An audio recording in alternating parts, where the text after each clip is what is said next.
ঈশ্বর চেয়েছিলেন যেন তার সব পূর্ণতা খ্রিস্টের মধ্যে থাকে।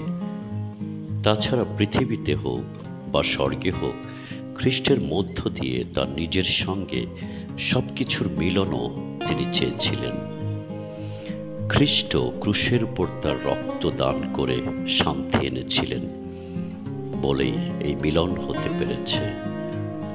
একসময় তোমরা ঈশ্বরের কাছ থেকে দূরে ছিলে এবং তার বিরুদ্ধে তোমাদের মনে শত্রুভাব ছিল।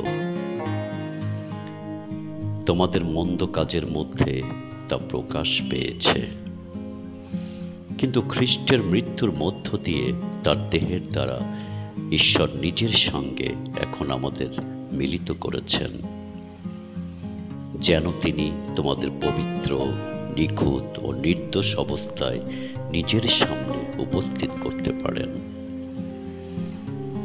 অবশ্যের জন্য খ্রিস্টের বিষয়ে সুখবর থেকে যে নিশ্চিত আশা তোমরা পেয়েছ, তা থেকে দূরে সরে না গিয়ে তোমাদের বিশ্বাসে স্থির থাকতে হবে।